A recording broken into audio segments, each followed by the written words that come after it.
अंकित जी पलवल से। श्री हरिवंश। जय श्री राम। महाराज जी आपके चरणों में कोटि कोटि प्रणाम। प्रभु जी मेरा प्रश्न ये है कि क्या हम अपने दिमाग को इतना तेज कर सकते हैं कि कोई भी चीज को एक बार सुने फिर उसे कभी ना भूलें? ब्रह्मचर्य, ये ब्रह्मचर्य से हो सकता है, और तो इतनी सामर्थ्य नहीं है। ये ब्रह्मचर्य में होता है, या पूर्व का कोई तप, जैसे छोटे से बालक में देखा जाता है भारी स्मृति, भारी ज्ञान, वो पूर्व का उसका तप है, भजन है। तो अभी जन्मा 5 वर्ष का है, 6 वर्ष का है, वो बड़ा ज्ञान उसको है, वो पूर्व का उसका स्टॉक है। पर इस जन्म में हम स्मृति को अगर, तो वो ब्रह्मचर्य ही है। अगर हम ब्रह्मचर्य का नाश करेंगे तो स्मृति नहीं रहेगी।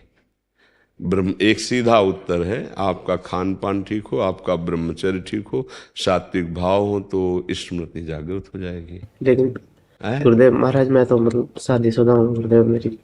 तो ब्रह्मचर्य धर्म पूर्वक गृहस्थी में भी तो रहा जाता है। शादीशुदा का मतलब बेविचारी थोड़ी होता है।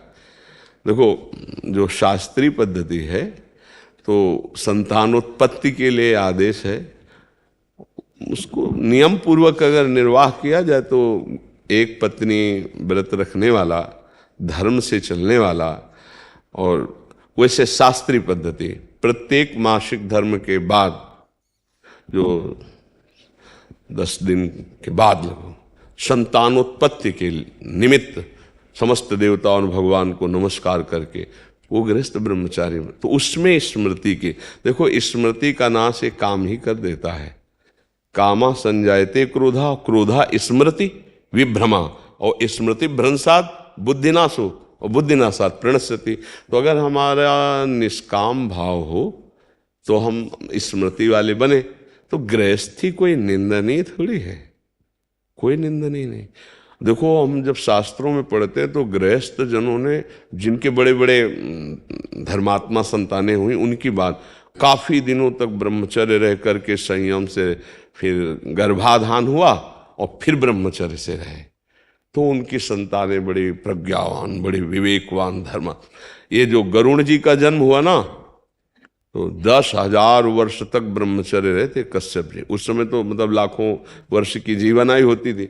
10,000 वर्ष तक ब्रह्मचर्य रह करके, और जब विनता जी के गर्भ में, तो फिर उनसे भगवान गरुण जी का प्रादुर्भाव, महाबली गरुण जी, और एक छोटे बड़े पुत्र अरुण जी, वो सूर्य भगवान के सारथी बने। कई हमने ऐसे ब्रह्मचर्य रहकर नाम जप करते हुए धर्म से चले, और फिर संतान, तो उससे फिर अब पशुवत आचरण तो कहीं आदेश नहीं किया गया है। गृहस्थी में भी अगर जैसे मानो 20-22 वर्ष तक ब्रह्मचारी रहा, फिर गृहस्थी में गया तो परिपक्व फसल है। जैसे गेहूं गलेथ में हो, काट ले तो एक दाना नहीं मिलेगा, और परिपक्व फसल हो जाए तो कुंतलों अनाज सालों खाते रहो, ऐसा अनाज पैदा हो जाए। तो ऐसे वीर भी परिपक्व होता है, ब्रह्मचर्य भी। जैसे 20 से 25 वर्ष तक बिल्कुल ब्रह्मचर्य रहे बाल्यावस्था से, फिर गृहस्थ में जाए तो परिपक्व फसल है, संतानोत्पत्ति, फिर संयम से जीवन, तो वो महात्मा ही है, वो ब्रह्मचारी भी है। एक पत्नी व्रत धर्म पूर्वक चलने वाला, वो बेविचारी नहीं कहा जाता। वो गृहस्थ कोई निंदनीय नहीं, वो बंदनीय है। अब हम लोग पैदा कहाँ हुए? गृहस्थों से ही तो ये ना। कोई भी परम बड़े बड़े परमहंस कहाँ पैदा हुए? धन्य है वो माता पिता, वो भी तो गृहस्थी में थे, जिनके बड़े बड़े महापुरुष प्रकट हुए। तो क्या गृहस्थी कोई निंदनीय बात थोड़ी है? अगर बच्चा संयम से चले तो। अब संयम को नष्ट कर दे तो फिर चाहे गृहस्थी में ना जाए तो भी नष्ट हो जाएगा। बहुत प्रकार है, तो हमें लगता है अगर संयम से चला जाए तो गृहस्थ धर्म में बंधनी। पर स्मृति जो है वो ब्रह्मचर्य से, मतलब वीर शक्ति ही स्मरण को बहुत जोर की पवित्र रखती है, बहुत स्मृति जागृत हो जाती है। पर ब्रह्मचर्य पर महत्व दे। अब ऐसा थोड़ी कि कोई मनमानी आचरण करे। क्यों बच्चा?